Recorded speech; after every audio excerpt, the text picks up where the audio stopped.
Assalamualaikum warahmatullahi wabarakatuh. Waalaikumsalam. Jadi Budaya di sini mengumpulkan kalian sebagai perwakilan dari kelompok P5 yang sudah kita laksanakan di sesi 1 kemarin tentang gaya hidup berkelanjutan. Nah, sebelum Budaya merefleksi apa sih kekurangan dan kelebihan di sesi kemarin, di sesi 1 kemarin, Budaya pengen kita memperkuat atau memperdalam apa sih P5 itu. Masih ingat nggak apa sih P5? Proyek penguatan profil pelajar Pancasila. Coba apa? Ada yang bisa? Katakan? Mas, apa? Coba. Proyek Pelajar Pancasila adalah proyek pengembangan karakter siswa agar dapat hidup dan berperilaku sesuai dengan nilai-nilai Pancasila. Program ini bertujuan untuk memberi kesempatan kepada para peserta didik untuk mempelajari isu-isu penting di sekitar. Oh ya, benar-benar. Jadi P5 itu memanfaatkan sumber daya yang ada di lingkungan sekitar kita untuk menguatkan sisi atau jiwa Pancasila yang ada pada peserta didik. Nah, kemudian di sesi 1 kemarin itu kan kita ngambil tema gaya hidup berkelanjutan. Ada yang tahu nggak? Kenapa sih kok kita memilih gaya hidup berkelanjutan? Apa artinya gaya hidup berkelanjutan? Saya akan menjelaskan gaya hidup berkelanjutan adalah cara hidup yang bertujuan untuk menjaga keimbangan antara memenuhi kebutuhan saat ini tanpa mengorbankan kemampuan generasi masa depan untuk memenuhi kebutuhan sekarang. Oke, jadi gaya hidup berkelanjutan itu supaya kita bisa melanjutkan hidup yang lebih baik lagi. Kemudian sesi 1 kemarin itu kan dari gaya hidup berkelanjutan kita memilih topik atau kita lebih mengerucut ke penanaman hidroponik yang nantinya akan menghasilkan suatu produk. Nah, penanaman hidroponik, apa itu penanaman hidroponik? Ada yang tahu? Nama apa penanaman hidroponik? Penanaman hidroponik adalah metode bercocok tanam di mana menanam tanpa menggunakan tanah sebagai media tumbuh atau menggunakan air sebagai suplai nutrisi langsung ke akar mereka melalui larutan nutrisi yang terlalu dalam air. Sistem hidroponik ada berbagai macam. Di sesi kemarin kita menggunakan sistem WIC, yaitu dengan kotak yang akan diberikan netpot lalu akarnya langsung kepada tanaman hidroponik tersebut. Nah, yang disebutkan Nawar itu tadi sempat menyinggung yang namanya langkah-langkah penanaman hidroponik ya. Ada yang bisa menjelaskan lebih lengkap bagaimana sih langkah-langkah penanaman tanaman hidroponik itu? Boleh. Jadi cara-cara atau langkah-langkah tanaman hidroponik yang pertama menyiapkan alat dan bahan. Bahannya itu ada benih, yang kedua rebul, air dan juga vitamin. Terus alatnya itu tray, netpot, bak, dan kain flanel. Lalu Ada apa lagi? styrofoam. Ya. Nah, jadi habis menyiapkan alat bahan, kita penyemaian atau pembenihan, menanam benih. Benih itu tadi ditaruh di dalam rebul yang basah dan ditaruh di dalam tray. Lalu kalau udah besar, dipindahkan ke netpot yang berisi air dan vitamin. Lalu kalau udah besar itu kita tinggal panen. Tinggal dipanen. Oke. Yang namanya menanam itu kan pasti kita tidak mungkin 100% mulus ya. Pasti ada kesulitannya, ada tantangannya, ada kelebihannya. Nah, apa sih tantangan yang kalian hadapi ketika kalian kemarin menanam tanaman hidroponik? Yang belum bersuara Jacqueline sama Lintang. Coba kalian berdua menyampaikan apa tantangan yang paling sulit ketika menanam tanaman hidroponik? Tantangan yang cukup sulit ketika melakukan tanam hidroponik ialah kurangnya perhatian pada saat perawatan dikarenakan beberapa minggu yang menyebabkan tidak terkontrolnya perawatan pada tanaman tersebut. Pada saat awal di masa baru penyemaian benih pada tray yang kurang terkena pencahayaan sinar matahari itu menyebabkan daunnya berwarna kuning. Lalu pada saat setelah dipindahkan ke netpot kan ada libur 2 minggu, itu kita kurang memberi air nutrisi pada saat di netpot, itu yang menyebabkan melambatnya pertumbuhan hidroponik. Oke, kalau Jacqueline? Kalau di kelompok saya sebagai tambahan, tantangan paling berat yang kelompok kami hadapi saat melakukan penanaman hidroponik ini ketika pengecekan tanaman secara rutin. Beberapa helai daun tanaman memiliki penyakit. Muncul tampak seperti garis putih pada daun. Nah, jika kita melihat situasi seperti itu, kita harus memetik daun itu agar tidak menular ke daun yang lain. Jadi kesulitannya itu ya di penanamannya. Nah, kemudian di sesi 1 kemarin itu kan setelah kita menanam hidroponik itu kan tujuan akhirnya adalah kita bisa membuat produk dari tanaman hidroponik. Nah, karena kalian ini kan perwakilan dari setiap kelompok dan Budaya yakin produknya pasti berbeda-beda. Nah, Budaya minta setiap orang menjelaskan menghasilkan produk apa, bagaimana cara pembuatannya, dan tantangan ketika membuat produk itu apa saja. Boleh diurut dari mana? Dari Fawas atau dari Rahma? Dari Rahma. Oke. Jadi silakan dijelaskan membuat produk apa, kemudian cara pembuatannya bagaimana, tantangan yang dihadapi atau kesulitan yang dihadapi ketika membuat produk itu apa? Yang pertama di kelompok 2 ini membuat dimsum yang kulit dimsumnya yang terbuat dari saripati pakcoy. Bahan dimsumnya ada ayam, wortel, terigu, kanji, dan rempah-rempah. Langkah pembuatan kulit dimsumnya, siapkan alat dan bahan, didihkan air, setelah mendidih, blender pakcoy dan kasih sedikit air hangat lalu disaring.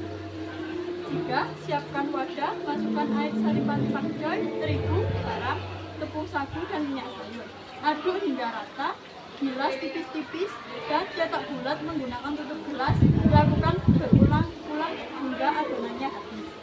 Yang langkah-langkah pembuatan isi dimsumnya, siapkan alat dan bahan, chopper ayam, terigu, kanji, es batu, dan rempah-rempah. Chopper hingga halus lalu disisihkan. Parut wortel, irisi daun bawang, irisi tipis brambang, lalu goreng hingga matang. Campur adonan ayam, parutan wortel, irisan daun bawang, dan brambang goreng.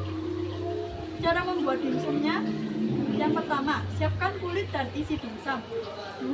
Ambil 1 kulit dimsum dan kasih 1,5 sendok isian dimsum, lalu bentuk dengan cara melipat-lipat kecil dan berbentuk bulat. Ulangi hingga kulit dan adonannya habis. Kesulitan dalam membuat produk dimsum pada saat membuat kulit dimsum.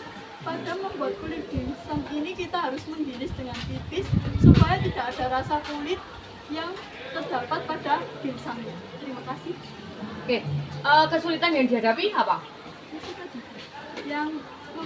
Pada saat membuat kulit dimsum, pada saat membuat kulit dimsum ini kita harus menggiris dengan tipis supaya tidak ada rasa kulit dimsumnya. Berarti harus benar-benar tipis ya. Kesulitannya adalah membuat setipis mungkin itu ya. Dan kadang kita juga tidak bisa membuatnya setipis mungkin karena nanti kalau tipis, terlalu tipis itu pecah. Jadi benar-benar takarannya harus benar-benar sesuai. Jadi kesulitannya di situ ya. Oke, lanjut. Yang kedua, Alisa. Jadi kelompok saya kemarin itu membuat bulat pakcoy. Bulat pakcoy. Ya, yang bahan-bahannya ada kentang, terus pakcoy dan juga tepung maizena.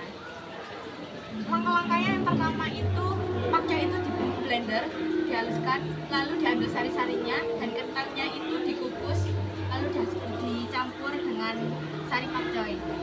Yang kedua dicampur dengan tepung maizena, dan dikasih bumbu atau penyedap rasa. Lalu pakcoy tersebut dibulat-bulat dan di dalamnya diisi dengan keju mozzarella, lalu dibaluri dengan tepung roti dan digoreng. Oke. Kesulitannya apa? Waktu membuat adonannya kan biasanya itu harus kental ya Bu, tapi sarinya itu kebanyakan jadinya agak Encer. iya encer. Berarti harus menentukan tingkat kekentalannya ini harus sesuai ya. Iya. Oke, lanjut. Lintang, buat apa kemarin? Kemarin kita buat chip vegetable, itu adalah sebutan dari kelompok kami atau yang kami buat sendiri. Itu adalah keripik atau makanan ringan dari sayur-sayuran. Sayurnya adalah pakcoy yang dibuat dengan bahan premium dan tanpa pengawet. Langkah-langkah dalam pembuatan keripik pakcoy adalah cuci bersih pakcoy dan bila-bila.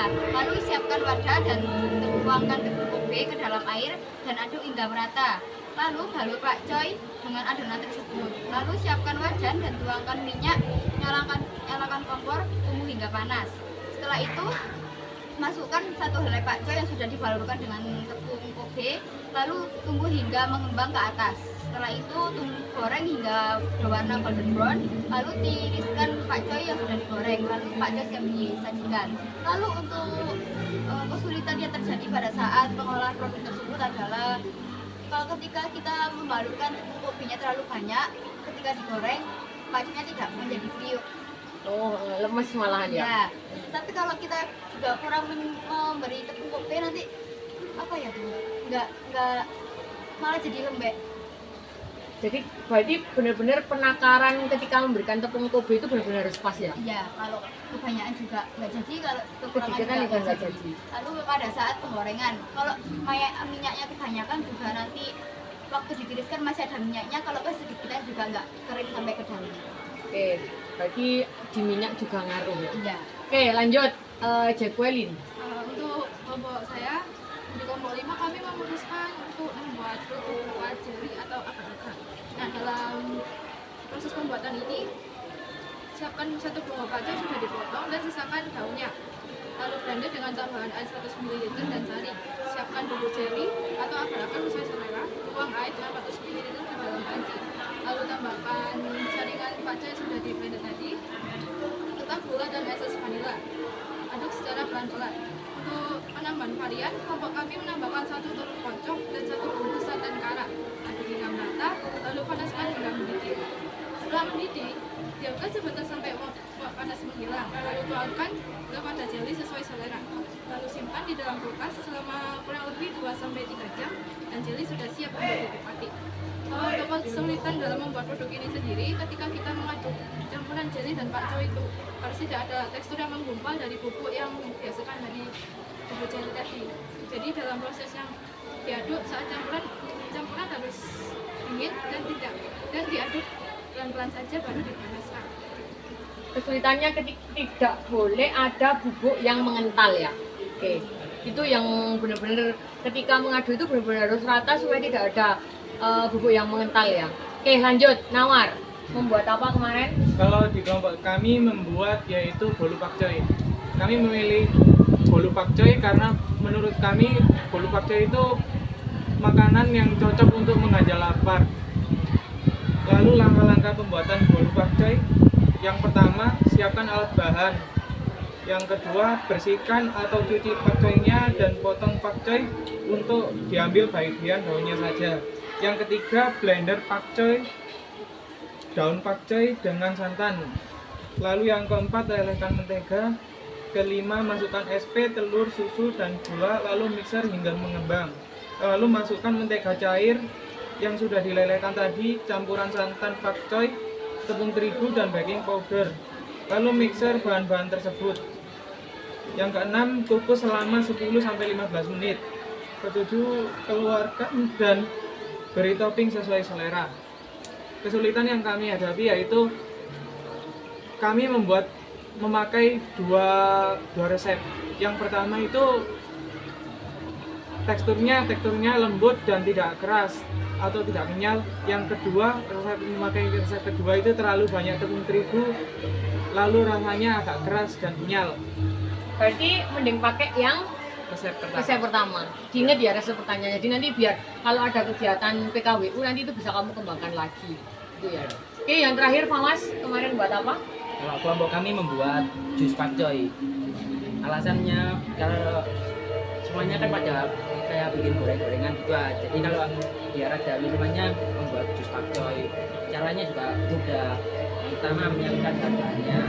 Seperti bahannya yaitu meliputi pakcoy, buah apel, gula, susu kental manis, dan susu buah hati. Langkah selanjutnya adalah mencuci dan memotong-potong pakcoy dan buah menjadi kecil-kecil. Setelah dipotong, memasukkan pakcoy dan buah apel ke dalam blender. Ditambah gula, air, susu kental manis, dan susu buah hati. Setelah dimasukkan blender hingga halus. Setelah halus, tuangkan jus ke dalam gelas. Enggak. Kesulitannya apa ketika membuat jus pakcoy? Kesulitannya menyesuaikan takarannya, Bu, antara apel dan pakcoynya agar rasanya tidak pahit. Oh, ya, berarti dicampur dengan apel. Oke. Jadi setelah Budaya lihat, setelah Budaya dengarkan dari penyampaian kalian, berarti semuanya menggunakan pakcoy ya. Jadi di sesi 1 baik berkelanjutan untuk penanaman hidroponik dan juga pembuatan produk, bahan utama kita adalah bahan utama kalian adalah pakcoy yang diolah menjadi suatu produk. Semoga di lain waktu atau di sesi 2 pada proyek ini kalian bisa memperbaiki apa yang kemarin-kemarin yang salah, dan juga mungkin produk yang kalian hasilkan nanti bisa diperbaiki supaya nanti bisa ditampilkan ketika kegiatan kewirausahaan di kelas 11 gitu ya. Oke, terima kasih yang refleksinya udah akhiri. Assalamualaikum warahmatullahi wabarakatuh.